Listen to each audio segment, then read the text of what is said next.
C'est de lui-même qui parle. Lui et puis le Père, là, ils sont un. Je t'ai donné des versets pour te montrer l'unicité du Père. J'ai compris tout ça là. Est-ce que je peux Non, tu n'as rien compris. Attends, je suis obligé de revenir puisque tu dis que tu ne peux pas répondre. Mais tu vas prendre la parole, tu vas me corriger là-dessus après. Non, calme-toi. Oui, après mon développement. Il va te corriger comment encore? Il a déjà donné sa parole. Il a déjà donné la parole. Je t'ai dit que le nous là, quand Jésus parle de nous, Jésus est venu sur la terre comme un être humain. Il s'identifie aux Juifs. Parce que le débat entre la femme, c'est les Juifs et les Samaritains. Mais lui, quand il est venu sur la terre, il était quoi? Il était Juif. Donc quand il parle de nous, je peux m'exprimer maintenant. Maintenant, écoute-moi, calme-toi. Maintenant, celui qu'on doit adorer, ce n'est pas le Père. Ce n'est pas le Père qu'on doit adorer. Maintenant, moi, je te montre maintenant que Jésus, là, et son Père, là, ils sont un. Jésus, c'est la dimension physique de la... Non, tu n'as rien compris. Calme-toi. Comme tu dis, je n'ai pas répondu, tu te calmes. Voilà, donc je reprends la parole. Mais, tout ce moment-là, attends, non, je n'ai pas la parole.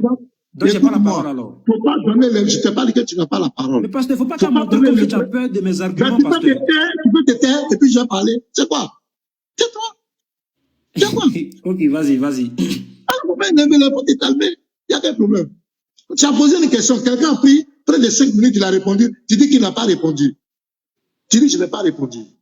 Maintenant, je reviens là-dessus encore. Moi, je parle par rapport aux 150 personnes. C'est pas toi. Moi, je ne dis pas ton âme est damnée. Tu ne veux pas la vérité. Je suis en train de répondre à ces personnes. Tu m'empêches de parler. Pourquoi?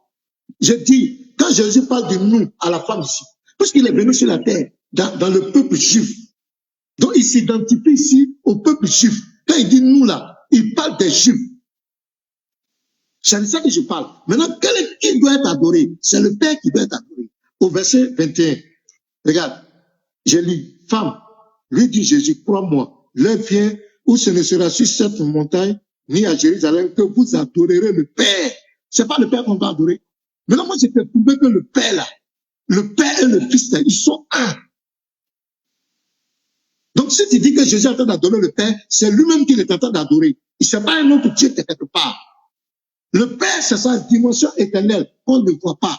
Le Fils, c'est la dimension physique qui est venue sur la terre. Et je t'ai montré des versets. Et tu n'as pas touché ces versets. Tu t'es tué sur ces versets. Tu as fait comme si tu n'as pas entendu. Et tu reviens encore poser la question. Alors que je t'ai bien répondu. Donc, arrêtez de jouer les jeux de main.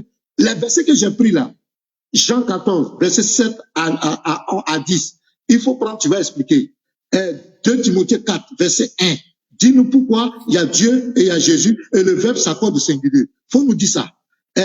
Apocalypse 11, verset 15. Dis-nous pourquoi il y a le Seigneur et il y a le Christ et puis le verbe se conjugue au singulier. Faut nous expliquer ça. Apocalypse 22, verset 1 à 4. Pourquoi l'agneau et le Père, ils ont la même face, ils ont le même nom, ils ont le même serviteur et ils ont le même trône. Voilà comment on fait un débat. Tu prends ces versets et puis dis, pasteur, ce que tu as dit, c'est comme ça on fait. Mais tu es là, tu ris, et puis tu viens, pasteur n'a pas répondu, il ne veut pas me laisser parler. Non, c'est pas comme ça on fait un débat. Prends les versets que moi j'ai vus là, et puis tu dis, pasteur, ce que tu as dit, c'est faux. Voilà comment on fait un débat. Arrête de pleurer. Donc j'ai fini. D'accord. Ouais, au fait, c'est justement ce que je voulais faire, et puis tu ne m'as pas laissé continuer. Je voulais prendre les versets même que tu as utilisés pour démontrer que c'est pas la vérité en fait. C'est ce que je voulais faire en fait, et puis vous ne m'avez pas laissé le temps. Déjà, pour ne pas perdre de temps même déjà, on va aller directement dans Jean chapitre 14 d'abord. On va aller d'abord dans Jean chapitre 14. On va comprendre réellement là-bas. Est-ce que le Père, c'est Jésus? On va le comprendre. Jean chapitre 14. Déjà, on prend le premier verset. Parce qu'il faudrait qu'on montre la vérité aux gens. Il ne faut pas on va blaguer les gens. Disons la vérité aux gens. N'ayons pas honte, n'ayons pas peur de la vérité. Jean chapitre 14, verset 1. Jésus dit quoi? Il dit que votre cœur ne se trouble point. Croyez en Dieu, ça fait un. Et croyez en moi. Le et ici, on connaît tous la fonction de E. De et. Ça veut dire que le Père, le Dieu est à part et lui-même il est à part. Il dit croyez en moi et croyez en Dieu. Ça fait deux entités qui sont distinctes. Ça montre directement que Jésus-Christ n'est pas Dieu. Et puis regardez ce qu'il a dit au début. Il dit que votre cœur ne se trouble pas, subhanallah. Il parle trop bien. Il dit que votre cœur ne se trouble pas. Ça veut dire que celui qui va associer Jésus-Christ à Dieu, ou celui qui va dire que Jésus-Christ est Dieu, directement son cœur est troublé. C'est fini. Il n'a plus la connaissance encore de Dieu. Aïwa. Il dit croyez en Dieu, ça fait un, et croyez en moi. Et c'est ce que tous les prophètes disent. C'est ce que tous les prophètes vont dire. Lui, il est là, et Dieu, il est là. Ça fait deux entités distinctes. Ce n'est pas la même personnalité. Je reviens maintenant à partir du verset 6. On dit, Thomas lui dit, Seigneur, nous savons où tu vas comment pouvons-nous en savoir le chemin? Jésus lui dit, je suis le chemin, la vérité et la vie. Nul ne vient au Père que par moi. Je continue le verset. Verset 7. Si vous me connaissez, vous connaîtrez aussi mon Père. Et dès maintenant, vous le connaissez et vous l'avez vu. On continue. Philippe lui dit, Seigneur, montre-nous le Père. Et cela nous suffit. Jésus lui dit, il y a si longtemps que je suis avec vous et tu ne m'as pas encore connu, Philippe. Celui qui m'a vu a vu le Père. Comment dis-tu, montre-nous le Père? Quelle est l'explication de ce verset? La Bible s'explique d'elle-même. Ce n'est pas nous qui allons venir expliquer la Bible. Lorsqu'il te dit celui qui m'a vu a vu le Père, là, il y a des questions qu'on va poser et on va constater. C'est une question rhétorique. Ce n'est pas comme si je te pose la question. Voilà, c'est une question rhétorique. Je vais poser la question et moi-même je vais répondre en même temps. Si on pose des questions à propos de ce verset-là, puis on prend la compréhension, par exemple des musulmans et la compréhension des chrétiens, on comprendra directement que c'est les musulmans qui ont raison. Je m'explique. Déjà, c'est connu dans la Bible, Habakkuk chapitre 1, verset 12, Dieu ne peut jamais goûter à la mort. Si vous dites, que, avant d'expliquer le verset, je vais poser d'abord des questions rhétoriques. Hein. Si vous dites que celui qui m'a vu a vu le Père, signifie directement que quand tu vois Jésus-Christ, tu as vu le Père, directement on va poser une question. Est-ce que celui qui a tué Jésus a tué le Père?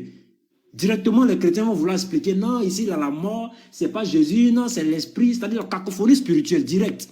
Vous allez vouloir expliquer forcément. Parce que vous savez que le Père ne peut jamais goûter à la mort. Donc ici, qu'est-ce que ça veut dire? Ça signifie simplement qu'on a toujours expliqué ici que Jésus-Christ représente le Père sur la terre. Lorsque tu vois Jésus-Christ, c'est comme si tu voyais le Père. Mais lorsque tu tues Jésus, tu frappes Jésus, tu insultes Jésus, c'est pas Jésus, c'est pas le Père qui est devant toi en train d'insulter. Vous savez ça très bien. Vous savez ça très bien. C'est pas le Père que tu as tué. Mais Jésus-Christ est mort sur la terre selon vous, selon votre croyance même.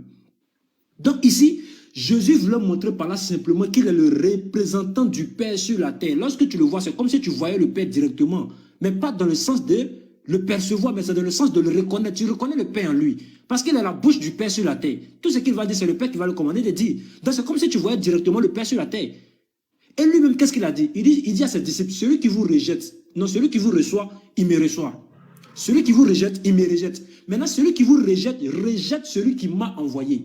Est-ce que cela veut dire aussi que lorsque tu as rejeté les apôtres, c'est comme si tu as rejeté Jésus-Christ de façon pragmatique? Non. Pourtant, c'est les apôtres qu'on a rejetés. Mais il dit celui qui va vous rejeter, là, c'est comme si c'est moi qui l'a rejeté.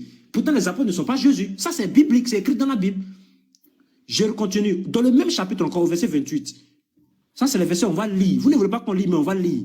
Il dit au verset 28, vous avez entendu que je vous ai dit, je m'en vais au Père et je reviens vers vous.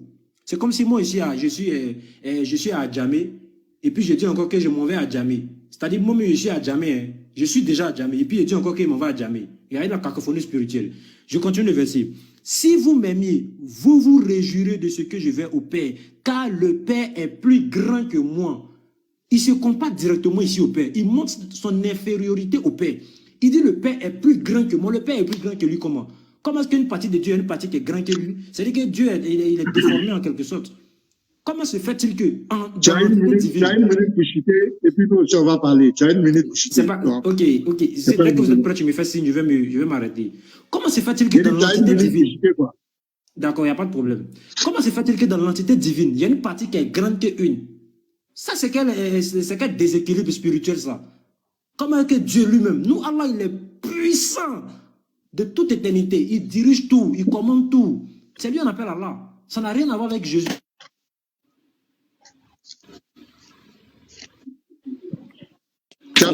On va dire directement que Dieu... Bonjour tout le monde, shalom tout le monde. Attendez les frères, le frère, attendez, s'il vous plaît, attendez. Mettez-vous, pardonnez. Ne parlez pas en même temps. Ne lui donnez pas trop d'importance. Pardonnez, s'il vous plaît. On va finir ce débat-là tout de suite. Vous allez voir. Kobena, tu as dit dans Jean 14, verset 1, Jésus a dit, croyez en Dieu et croyez en moi. Ça fait deux entités différentes. Il faut ouvrir ton micro.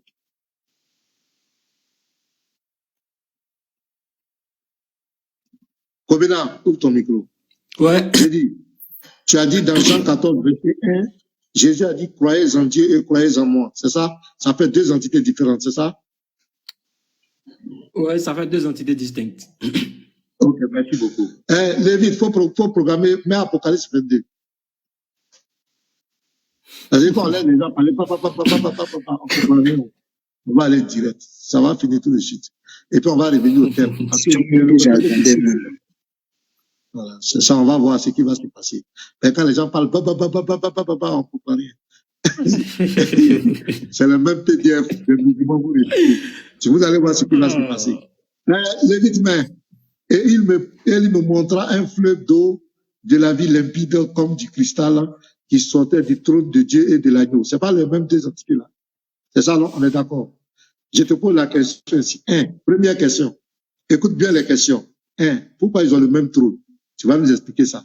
C'est deux entités différentes. Va au verset 3. Lévite, va au verset 3. Lévite, tire au verset 3. Voilà. Voilà. Et il n'y aura plus d'anathème le trône de Dieu et de l'agneau. Ça, on précise encore. Ce sont les deux, ils ont le même trône. Sera dans la ville. Ses serviteurs le serviront. Pourquoi ils ont les mêmes serviteurs? Ça fait deuxième question. Et verront sa face. Pourquoi ils ont la même face? Tu vas nous expliquer pourquoi ils ont la même face. Et pourquoi le verbe s'accorde pas? Voilà, pourquoi le verbe s'accorde, voilà. Et son nom sera sur leur front. Est-ce que tu comprends? Ils ont le même nom. Pourquoi ils ont la même face? Pourquoi ils ont le même trône? Pourquoi ils ont les mêmes serviteurs? Voici la question que je te pose. On va répondre. Tu réponds ça, et puis on va aller dans notre thème. D'accord, merci beaucoup, pasteur. Déjà, le verset là. Vous allez voir la taquia. Après, vous allez voir la taquia. Ce qui va se passer. Écoutez. Pasteur, regardez bien, on va bien analyser ce verset. J'ai comme l'impression que vous ne comprenez même pas les versets d'Apocalypse. Ici, là, regardez, on dit il y aura plus d'anathème. Le trône de Dieu et de l'agneau sera dans la ville. Déjà ici, le trône ici, là, c'est le trône de Dieu. Quand ils ont ajouté l'agneau, ça ne veut pas dire que l'agneau forcément aura un trône. Je vais expliquer avec d'autres versets d'Apocalypse même. Je continue le verset. On dit, ses serviteurs le serviront et verront sa face. Quand on dit ses serviteurs le serviront, c'est le serviteur de qui? Ce n'est pas le serviteur de l'agneau ici. Ici, on fait référence à qui? On fait référence directement à l'agneau de Dieu. Ce n'est pas le serviteur de l'agneau, mais on fait référence ici à Dieu lui-même. Ce n'est pas l'agneau, pasteur. Faites très attention parce qu'on sait que dans la Bible, Jésus-Christ n'a jamais eu de serviteur pour l'adorer. Jamais. Maintenant, regardez quelque chose. Pasteur, écoutez, ne faites pas de brouillard pour ne pas que les gens comprennent. Regardez, tu as sauté Apocalypse chapitre 3. On va revenir sur Apocalypse chapitre 3. Pasteur a dit tout à l'heure... Non, on n'a pas arrivé là-bas. Vous voyez, non? Laissez-moi expliquer, pasteur. Non, écoute-moi. Laisse-moi expliquer. Non, écoute-moi, calme-toi. J'ai compris, laisse-moi expliquer. Mais tu me comprends pas. Non, tu n'as rien compris. Calme-toi. Calme-toi. Faut te calmer. Je vous ai dit non. En fait, il fait ça pour ne pas que les gens comprennent. Il veut brouiller ma piste. Non, c'est toi qui veux brouiller la piste. Calme-toi. Mais laisse-moi continuer, c'est moi qui te répondre à la question. Calme-toi. Calme-toi. Tu n'as pas répondu à la question. Calme-toi.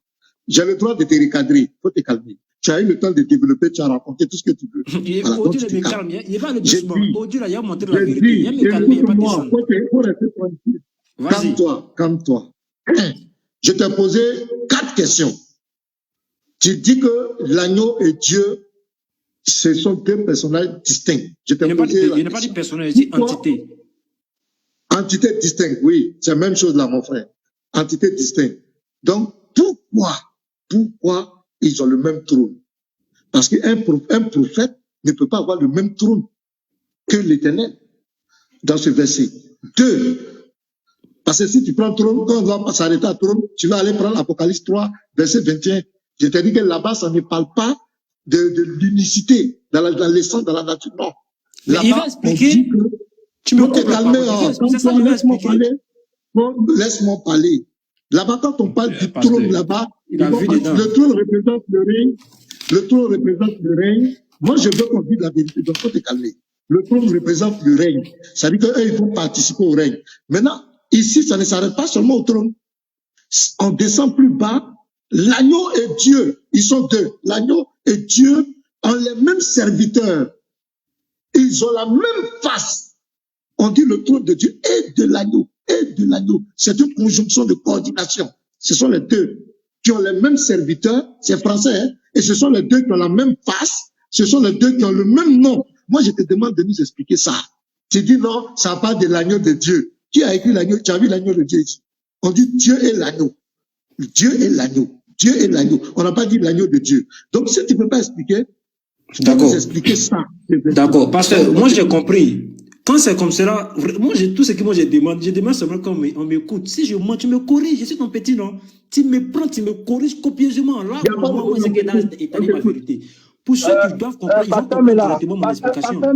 Ici, là, je dis... Bonjour, shalom, pasteur. Regardez quelqu'un encore comme ça. Regardez. Pardon, Kobena, 1 minute, s'il te plaît, 1 minute. Regardez, et puis pasteur parle pas, hein. Il me coupe la parole. Non, attends, je sais pas de quoi je parle. Pasteur Ménard, c'est quelle manière dont il traite le frère là. Il dit, regardez, c'est qui ça là encore? C'est quelle manière de parler ça là? Il n'a qu'à contrôler son langage, sinon il le fait descendre. Kobena, je ne suis pas monté pour toi, Kobena. Je suis monté pour dire un mot, pasteur Ménard. Et j'ai interpellé le pasteur Ménard, je n'étais pas interpellé. Le pasteur Ménard, c'est l'autre du live, c'est pas toi l'autre du live. Tu es un invité dans ce live, je pense que je suis dans ma maison. Tu ne peux pas venir dans la maison d'un homme. Et puis tu veux nous montrer que tu as des cornes et puis il y a fumée qui sort dans tes narines. Quand je veux parler chez moi, tu me dis c'est qui ça? Est-ce que qui a fait ton éducation, mon petit? Qui t'a éduqué? Qui t'a élevé même? Qui t'a éduqué, petit? Hein? Tu ne peux pas venir là, je suis en train de vouloir parler au pasteur Ménard, tu ne t'appelles pas pasteur Ménard. J'interpelle le pasteur Ménard. Tu as parlé pendant... Depuis combien de temps tu es en train de parler? Tu sors ta voix de coqueluche dans mes oreilles depuis. Je suis en train de t'écouter. Hein? Tu penses que tu es même qui? Tu penses que tu es quoi? Prochainement, il faut faire attention avec moi. Hein? Il faut faire attention avec moi, je te dis ça. Pardon, c'est bon. Voilà. Pardon, c'est bon, allons-y. Voici, je vais juste te dire quelque chose, pasteur. Kobena a une stratégie de marmaille. C'est-à-dire, il va tout le temps faire comme s'il ne comprend pas ce que tu dis. Et il va te dire, laisse-moi expliquer si je ne comprends pas. Et c'est sa nouvelle ruse. Laisse-moi expliquer. Si tu ne comprends pas, si je n'ai pas compris, tu me corriges. Mais en fait, son but, c'est de faire quoi? C'est de vomir toutes les absurdités qu'il a dans sa tête là et corrompre l'intelligence de toutes les personnes qui sont là. Et c'est la même chose que Oliver Kahn, qui est son maître, fait. Pasteur, il a dit les choses, ce n'est pas clair. Donne la parole au frère, on va le corriger et on va quitter ici. Il ne va pas venir posséder le live et puis le là. J'ai déjà dit que on t'a posé les simples questions, tu ne peux pas répondre. Donc, pasteur, s'il ne peut pas répondre, tu donnes la parole au frère, on va le corriger. Parce que moi, je vais lui poser 2 questions tout de suite et puis il va bégayer. Il ne pourra jamais répondre à ça et la terre va finir.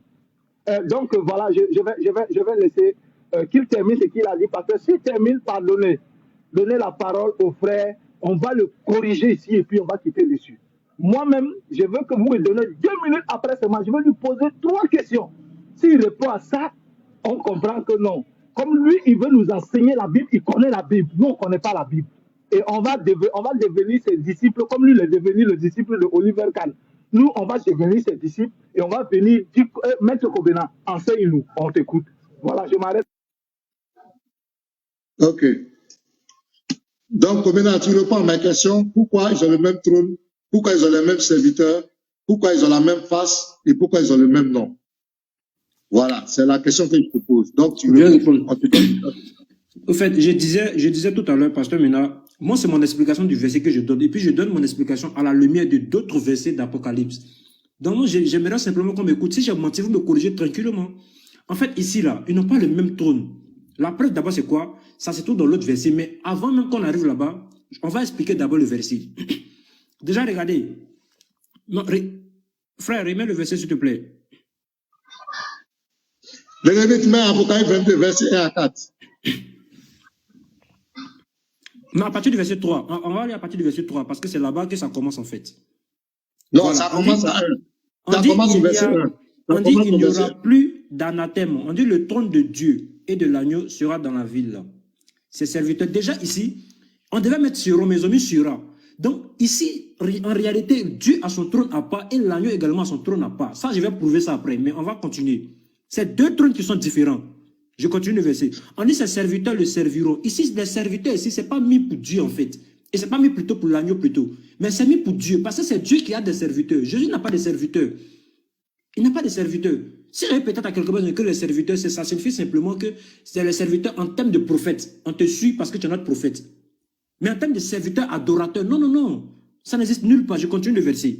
On dit, et verront sa face. Et verront sa face. Maintenant, et son nom sera sur leur front. On dit son nom. Pourtant, on sait qu'il y a deux noms. Toi-même, tu as lu tout à l'heure, il y a deux noms. Il y a le Père qui est là, il y a Dieu qui est là, et puis il y a l'agneau qui est là. Ça fait deux entités qui sont distinctes. Ils ne sont pas pareils. Maintenant, la partie qui m'intéresse le plus, là, c'est quoi? La partie qui m'intéresse le plus, c'est quoi? Regarde ici. Ils ont mis ses serviteurs le verront et verront sa face. Ils ont mis ses serviteurs. Normalement, on devait mettre leurs serviteurs. Mais ils ont mis ses serviteurs. Ça montre directement que ça parle d'une seule entité. Jésus-Christ n'est pas inclus. L'agneau n'est pas inclus dedans. C'est pas parce qu'ils ont mis l'agneau à la première partie que tu vas penser que l'agneau est inclus. Maintenant, la correction, c'est quoi? Je vais prendre d'autres versets d'Apocalypse. C'est que tu ne veux pas que je lise là. Je vais lire maintenant, on va comprendre. Si réellement, Dieu et puis l'agneau, ils ont le même trône. Apocalypse chapitre 3, à partir du verset 20, à partir du verset 20 à 21. Devant tout le monde, regardez, écoutez bien, hein, devant tout le monde, est-ce que Jésus et le Père ont le même trône? Apocalypse chapitre 3, à partir du verset 20 à 21. C'est là maintenant qu'on va ouvrir les yeux des gens. Regardez au verset 20. Il dit, voici, je me tiens à la porte et je frappe. Si quelqu'un entend ma voix et ouvre la porte, j'entrerai chez lui. Je soupirai avec lui et lui avec moi. Il dit, c'est lui qui vaincra. Écoutez le propos de Jésus-Christ ici. Hein. C'est lui qui vaincra. Je le ferai asseoir avec moi sur mon trône. Il est en train de dire quoi? Il dit, je suis en train de montrer ce qu'il a son propre trône. Il dit, je le ferai asseoir sur mon trône, comme moi j'ai vaincu et je me suis assis avec mon Père sur son trône. Ça veut dire que Jésus-Christ a vaincu, il s'est assis sur le trône de son Père, qui n'était pas lui son trône. Mais les disciples qui ont vaincu, qu'est-ce qu'il va faire? Il va les prendre pour les faire asseoir également sur lui son trône. Donc ça fait dire ici dans ce verset, Jésus-Christ a son propre trône à part, et le Père a son propre trône à part. Donc c'est pas parce que Jésus-Christ a eu l'opportunité de s'asseoir sur le trône de Dieu qu'il devient Dieu. Parce que si tu me dis que Jésus-Christ s'est devenu Dieu parce qu'il était assis, n'est-ce pas, sur le trône de Dieu, ça que directement les disciples aussi sont Dieu parce qu'ils ont l'opportunité aussi de s'asseoir sur le trône de Jésus. Dans ce verset, il dit, celui qui vaincra, je le ferai asseoir avec moi sur mon trône, comme j'ai vaincu et je me suis assis avec mon Père sur son trône. Et puis il dit que celui qui a des oreilles pour entendre, je dis qu'il précise, celui qui a des oreilles pour entendre là, qu'il entende. Ça veut dire qu'il sait très bien qu'il y a des gens qui ne vont rien comprendre du verset. Maintenant, dans même Apocalypse chapitre 3, là, revenons au verset 12 maintenant. On va voir ce que Jésus-Christ a dit.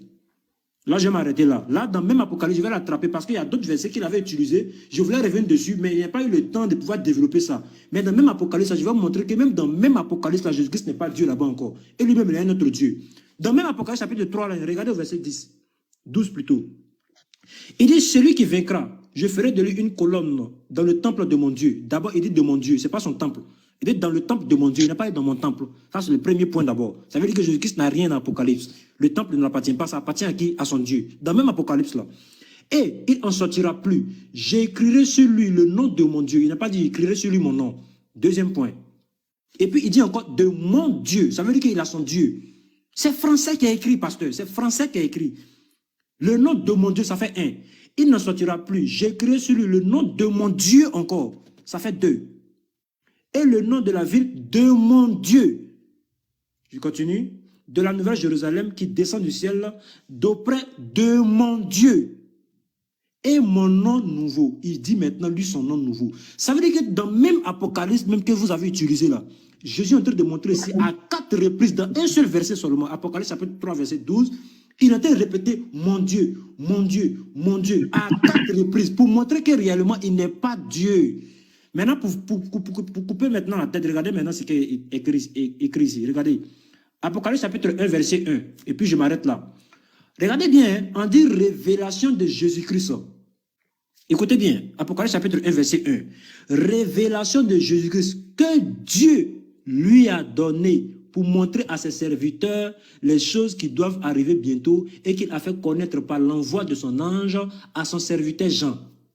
Regardez ici, on dit révélation, subhanallah, chrétien, on dit révélation de Jésus-Christ que Dieu lui a donné. Donc Dieu donne révélation à Jésus-Christ. Est-ce que Dieu, lui, peut recevoir une révélation d'une autre entité? Si réellement Jésus-Christ était Dieu, il allait venir directement avec le message. Mais on dit que ce message de Jésus-Christ-là, on dit que c'est Dieu qui lui a donné ça. Mais chrétien voit ça, chrétien dit non, non, non, chrétien. Chrétien dit non, non, non, musulman, vous ne comprenez pas. Il est lui-même Dieu. Ok, C'est un déséquilibre spirituel, les frères. Ici, là, ça montre clairement Merci que tout ce que beaucoup. tu vas trouver dans l'Apocalypse, là, c'est Dieu lui-même qui a commandé à Jésus-Christ de bon dire. maintenant. Donc, c'est jamais C'est bon Jésus-Christ lui-même maintenant. qui vient de Lève-le, son pardonnez, chef. s'il vous C'est plaît. bon Dieu maintenant. lui-même Je qui vais le dire commande de quelque chose dire. rapidement. Donc, c'est un Parce que des passe-moi la parole, Merci tu beaucoup. nettoies On ça, t'a laissé pardon. parler, non? Combien? Tu as dit qu'on t'a laissé parler, non? Tu as vu la différence? Sinon, on va dans vos lives du dimanche, on va pas. Ce qu'on va faire, les frères, vous allez me laisser, je vais balayer tout ce qu'il a dit là. Plus jamais Koubénan va prendre ces versets-là pour dire. Ce que tu dois comprendre, M. Koubénan, le livre d'Apocalypse est le résumé de toute la manifestation de Jésus-Christ. Je vais te montrer ça. Allons-y. Apocalypse 1, verset 1. Là, Jésus est présenté comme un prophète qui reçoit une révélation. Et il a joué le rôle de prophète sur la terre. Il faut mettre le verset 6, 7 et 8. Les 8 mains. Voilà. Nous, on n'a jamais nié que Jésus a joué le rôle de prophète. On n'a jamais nié ça. C'est vous qui avez un problème avec ça. Voilà. Faut lire le 8. Allons-y. Et qui a fait de nous un royaume des sacrificateurs pour Dieu son Père. Jésus est présenté comme fils de Dieu ici. D'abord, regarde. Premier verset, il est présenté comme le prophète qui reçoit une révélation. Au verset 6, il a son Père. Il est le fils de Dieu. Maintenant, regarde le verset 7. Voici, il vient avec les nuées. Et tout œil le verra, même ceux qui l'ont percé. Et toutes les tribus de la terre se lamenteront à cause de lui. Oui, amen.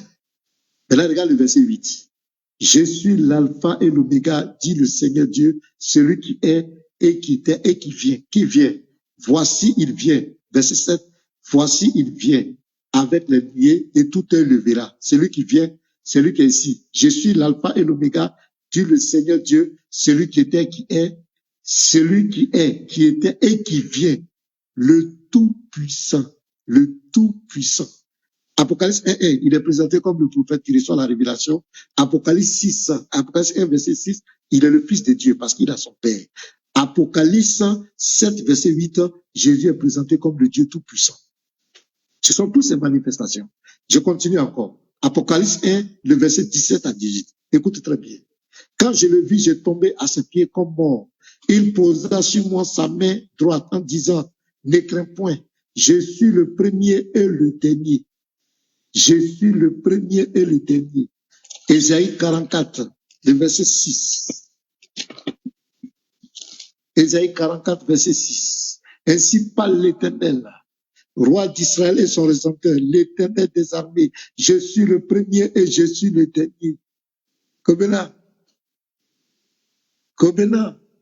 tu as beaucoup à apprendre. Je suis le premier et je suis le dernier. Il dit quoi ici?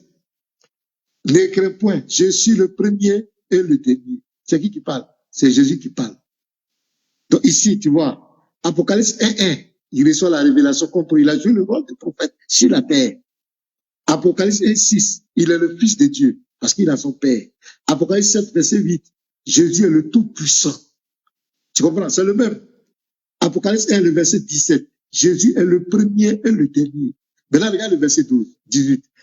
Et le vivant, pour te montrer que c'est lui qui est venu sur la terre. Il est mort quant à la chair, il s'est fait un corps. 1 Pierre 3, le verset 18. Il est mort quant à la chair, il est rendu vivant quant à l'esprit. C'est le corps qui a connu la mort. Mais l'essence de Jésus-Christ, c'est spirituel, c'est le Père. Il ne peut pas mourir. Donc, tu as compris. Voilà. Et voici, je suis vivant au siècle des siècles. Regarde le verset. Je tiens les clés de la mort et du séjour de mort. Combien? Je tiens les clés de la mort et du séjour de mort. Un prophète, un homme peut tenir les clés de la mort et du séjour de mort. Bon, petit, réfléchis un peu. Apocalypse 2, le verset 23. Il dit, je ferai mourir de mort ses enfants et toutes les équipes connaîtront que je suis celui qui sonde les reins et les cœurs. Et je rendrai à chacun selon vos œuvres. Quand il dit dans Jérémie 10 là-bas, Jérémie 17, celui qui sonde les reins, celui qui sonde les cœurs, c'est l'Éternel. Jésus est qui? Pour sonder les reins et sonder les cœurs. C'est lui le Dieu Tout-Puissant. Je continue encore. Apocalypse 3, le verset 19. Voilà. Donc tu as dit quoi? Apocalypse 3, le verset 12. C'est ce que tu as dit, non? Ici, on présente Jésus comme un homme, parce qu'il est venu sur la terre comme un homme. Donc un homme a son Dieu. Tout ça sont les manifestations de Jésus. Celui qui vaincra, je ferai de lui une colonne dans le temple de mon Dieu. Oui, parce qu'il est venu jouer le rôle d'un homme sur la terre. Donc, il a son Dieu. Il parle comme un homme. Tu comprends? Ce que tu as dit, tu n'as rien dit d'extraordinaire. Je ferai de comme mon Dieu, le nom de mon Dieu, le nom de la ville de mon Dieu. Il a joué le rôle d'un homme sur la terre. Maintenant, on continue. Apocalypse 5 encore, le verset 11 et suite. Tu vas voir que l'agneau sera adoré. L'agneau sera adoré. Ce sont ces dimensions. Regarde, le verset 6. Et je vis au milieu du trône et des 4 êtres vivants et au milieu des vieillards un agneau qui était là comme immolé. Il avait 7 cornes et 7 esprits qui sont les esprits de Dieu envoyés par toute la terre. Il prit de la main droite de celui qui était assis sur le trône. Quand il lui prit le livre, les 4 êtres vivants et les 24 vieillards se prosternaient devant l'agneau, tenant chacun une harpe. Ici, on est en train de présenter celui qui est mort, celui qui a donné sa vie, l'agneau immolé, l'agneau sacrifié. C'est un rôle qu'il est venu jouer sur la terre. Donc, on est en train de te présenter cela. C'est pourquoi au verset 9, regarde. Et il chantait un cantique nouveau en disant, tu es digne de prendre le livre et d'en ouvrir les sceaux, car tu as été immolé et tu as racheté pour Dieu par ton sang, par ton sang. Ici, ça parle de sa mort, de sa résurrection, de sa crucifixion. Tu as racheté pour Dieu par son sang des hommes de toute tribu, 1, de toute langue, 2, de tout peuple, 3, et de toute nation. Tu as compris combien? Regarde, tu as fait un royaume et des sacrificateurs pour notre Dieu et ils régneront sur la terre. Je regardais et j'entendis la voix de beaucoup d'anges autour du trône et des êtres vivants et des vieillards, et leur nombre était des myriades et des milliers de milliers. Il disait d'une voix forte, l'agneau qui a été immolé est digne de recevoir. Combien, écoute bien, la puissance, la richesse, la sagesse, la force, l'honneur, la gloire et la louange. Écoute le verset 13. Et toutes les créatures qui sont dans le ciel, sur la terre, les musulmans, les bouddhistes, Mohamed, toutes les créatures qui sont sur la terre, tous les musulmans, tous ceux qui sont dans le ciel, les anges, tout le monde, sous la terre. Écoute bien. Et la mer, et tout ce qui s'y trouve, je les entendis qui disaient à celui qui est assis sur le trône et à l'agneau, soit la louange, l'honneur, la gloire et la force au siècle des siècles. Et les 4 êtres vivants disaient Amen. Les vieillards se prosternaient et adoraient. Adoraient qui? L'agneau et Dieu. Ils sont tous, c'est l'unicité. Tu as compris encore? Maintenant, regarde le verset qu'il allait prendre. C'est comme ça ils sont les musulmans. Apocalypse 3, le verset 21. Qui n'a rien compris. Ici, écoute bien, ici, ça ne parle pas d'un trône physique. Ici, ça parle du règne. Le trône représente le règne. Donc Jésus dit quoi? Celui qui vaincra, je le ferai asseoir avec moi sur mon trône. Il parle de son règne. Comme moi, j'ai vaincu et je me suis assis sur le trône avec mon Père sur son trône. Celui qui va vaincre, il va rentrer dans mon règne. C'est ce que Jésus est en train de dire ici. C'est pas une chaise où il sera assis, les apôtres vont venir s'asseoir sur ses pieds, ou bien un trône où ils vont venir s'asseoir, partager les places. Réfléchis un peu. Où ils seront assis sur le même trône, tous les apôtres sont assis avec Jésus, et puis son papa, le vieillard assis, Jésus aussi assis ses pieds, les apôtres vont s'asseoir, et nous tous qui avons vaincu, qui avons cru, on va venir s'asseoir aussi. C'est pas de ça que ça parle. Ici, le trône ici représente le règne. Ça représente le règne. Tu comprends la provenance? Maintenant, ici, Apocalypse 22, où je t'ai mis KO, et je vais finir là pour donner la parole à mes frères. Voilà où je t'ai mis KO. Et ici, maintenant, on va te montrer l'unicité du Père et du Fils. Moi et le Père, nous sommes un. Apocalypse 22 va te montrer ça. Et il me montra un fleuve d'eau de la vie limpide, comme du cristal qui sortait du trône. De qui? De Dieu et de l'agneau. Ça parle ici de l'unicité du Père et du Fils. Moi et le Père, nous sommes un. Ici, c'est pourquoi ils ont le même trône. Tu as dit que, normalement, on devait dire leur trône. Mais tu as compris. C'est parce que les deux entités, moi et le Père, nous sommes un. C'est pourquoi ils ont le même trône. Maintenant, regarde. Pour montrer que ce que j'ai dit là-bas, par rapport à ceux qui vont vaincre, c'est pas la même chose. Le verset continue. Parce qu'on dit quoi? Le trône de Dieu et de l'agneau sera dans la vie. Ses serviteurs le serviront. Ils ont là les mêmes serviteurs. Ça parle de l'unicité du Fils et du Père. Et verront sa face. Pourquoi ils ont la même face? Pourquoi l'agneau et Dieu ont la même face? tu ne pourras jamais répondre ça jusqu'à ta mort. Et puis tu as fait exprès, tu as sauté ça. Pourquoi je la même passe? Et son nom sera sur leur front. Pourquoi ils ont le même nom? Maintenant, pour te mettre KO, pour ne plus que tu te lèves même là. Apocalypse 21, je vais te montrer encore. Versets 6 à 7. Et il me dit, c'est fait, je suis l'alpha et l'oméga. C'est Jésus qui parle. Le commencement et la fin. À celui qui a soif, je donnerai de la source de l'eau de la vie gratuitement. Verset 7. Celui qui vaincra héritera ces choses. Je serai son Dieu et il sera mon fils. Je serai son Dieu et il sera mon fils. C'est Jésus qui parle ici. Au verset 13, Apocalypse 22, verset 13. Je suis l'alpha et l'oméga, le premier et le dernier, le commencement et la fin. Heureux ceux qui lavent leur robe afin d'avoir droit à l'arbre de la vie et d'entrer par les portes dans la ville. Dehors les chiens, les enchanteurs, les impudiques, les meurtriers, les idolâtres et quiconque aime et pratique le mensonge. Moi, Jésus, j'ai envoyé mon ange. Ah bon? Donc Jésus envoie les anges. Jésus a les anges. Un prophète qui envoie des anges. Un prophète qui a des anges. Combien? Un prophète. Un homme comme toi qui envoie les anges. Pour vous attester ces choses. Ah bon? Dans les églises. C'est pas dans les mosquées. Jésus ne connaît pas mosquée. Dans les églises.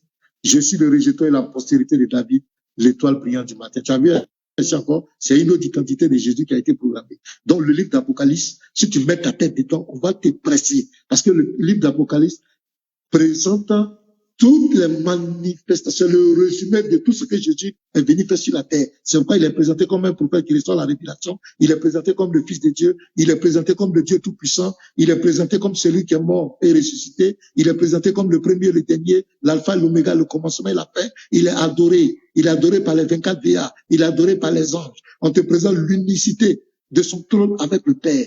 Donc, mon frère, ne mets pas ta tête d'Apocalypse. Tu mets ici, ta tête va bloquer. Merci les frères. Celui qui va ajouter quelque chose, il va ajouter. Je veux revenir sur ce qu'il a dit dans Jean 14, Jean 4, s'il vous plaît. Il dit, voici, femme lui dit Jésus, crois-moi, l'heure vient où ce ne sera plus sur cette montagne ni à Jérusalem que vous adorez le Père. Vous adorez ce que nous ne connaissons pas, nous adorons ce que nous connaissons. Kobena, ouvre ton micro.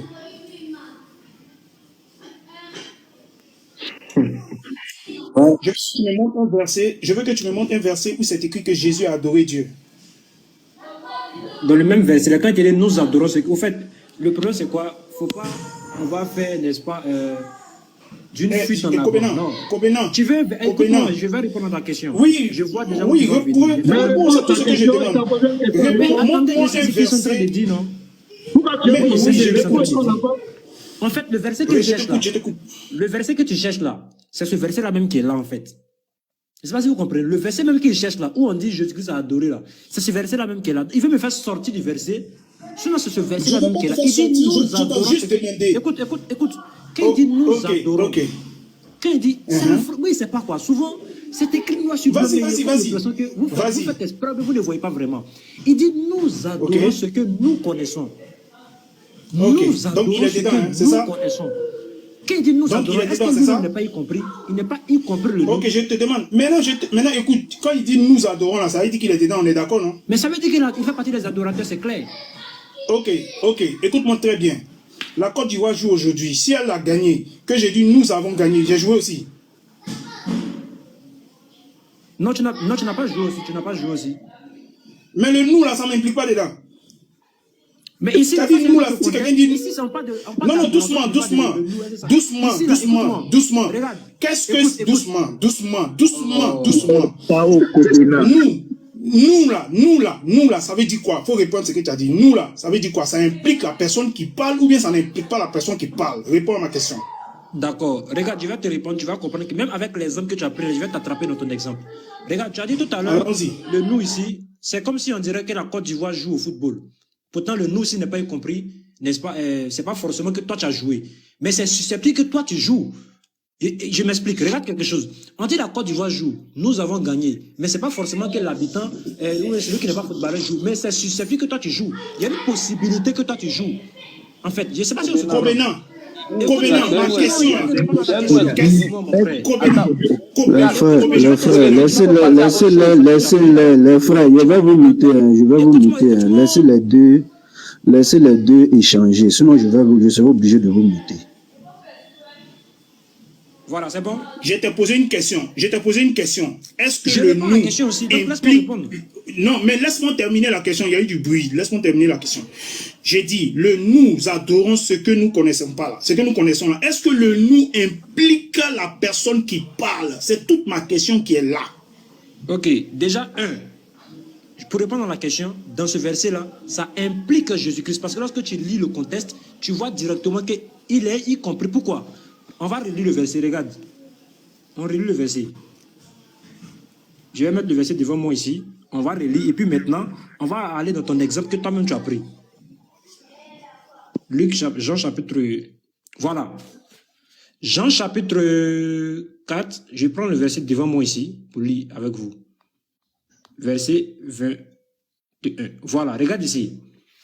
Femme, lui dit Jésus, crois-moi, l'heure vient où ce ne serait ni sur cette montagne, ni à Jérusalem, que vous adorerez le Père. Vous adorez ce que vous ne connaissez pas. Nous adorons ce que nous connaissons, car le salut vient des Juifs. Ici, directement, il est en train de montrer que le nous ici, là, c'est un nous d'adoration. Il est y compris. Ici, c'est pas comme l'exemple que tu as pris déjà. C'est-à-dire que lui-même, il est dedans aussi, parce qu'il dit, nous adorons ce que nous connaissons. Donc, ça veut dire qu'il est forcément dedans, parce que c'est un thème d'adoration. Ça, c'est pas un thème de football, mon frère. C'est pas un thème de football. Et puis lorsqu'on dit que les éléphants jouaient, c'est pas forcément tout le monde qui est d'accord avec ça. Merci. Mais j'ai pas encore fini. Mais tu as combien de minutes pour répondre à une question? Tu as combien de minutes? Mais tu as combien de minutes? Depuis tu parles, on va... Attends, toi tu poses une question pendant plus de 1 minute. Tu veux que je réponde seulement? Non, je t'ai posé une simple question. C'est petit poteau, champion, doucement. Faut te calmer. C'est petit poteau. Je t'ai juste demandé, est-ce que le nous implique la personne qui parle? C'est tout ce que je t'ai demandé. Réponds simplement, puis on va avancer. Maintenant, tu dis, est-ce que le nous implique la personne qui parle? Mais laisse-moi répondre au moins. Mais tu as répondu combien de fois? Tu as répondu combien de fois? Oui, parce que comme il ne veut pas être intelligent, comme il ne veut pas, on va le faire et puis on va penser son intelligence. Il va préparer je vais aller. Voilà, j'ai déjà préparé ça, sur votre instinct. J'ai déjà préparé ça. C'est quand il va finir, on va aller là-bas. J'ai déjà préparé ça. J'ai déjà fini, il n'a qu'à répondre, il n'a qu'à me dire, est-ce que le nous implique la personne qui parle? C'est tout ce que je veux savoir, puis on va aller dans le Coran. Réponds. Vous voyez? Bon, allons-y dans le Coran, allons là-bas. Laisse-moi répondre à la question. Je dis ici le nous là, normalement le nous ça inclut. Mais lorsqu'on dit l'exemple que tu as pris là, combien il faut lire ici? Faut lire. Mais laisse-moi répondre. Non, le verset 5. Alors, verset 5 directement. Faut lire. C'est qui parle? Qui parle? La Fatia là, c'est qui parle? Revenons d'abord dans le verset de Jean. Ne fuyez pas la question. Mais tu ne réponds pas à la question. Tu ne réponds pas à la question. Je t'ai demandé, est-ce que le nous là, calmez-vous. Je t'ai dit le nous là, est-ce que ça implique la personne qui parle? Depuis combien de 10 minutes tu ne réponds pas à la question? Mais tu vas répondre combien de fois? Ça implique ou ça n'implique pas? J'ai comme l'impression que vous ne voulez pas que les gens comprennent. S'il vous plaît, on va. Allons là-bas. Arrête ça. Kobena, est-ce que tu peux, pasteur, attends. Kobena, s'il te plaît, pasteur, Kobena, comme tu veux répondre, réponds simplement, on va avancer. Est-ce que le nous là, ça implique la personne qui parle? Réponds simplement, s'il te plaît. Est-ce que ça implique la personne qui parle? J'ai dit réponds, je n'ai pas dit explique. J'espère que tu comprends mon langage aussi. Ça implique la personne qui parle. C'est fini, maintenant, voilà. Donc, Lévite avance maintenant. Ben, allons-y. Prends la parole, tout simplement. Devant vous tous ici, Kobena a dit que le nous implique la personne qui parle. Or, les musulmans disent que le Coran, c'est Allah qui parle dans le Coran. Écoutez ce qui est écrit.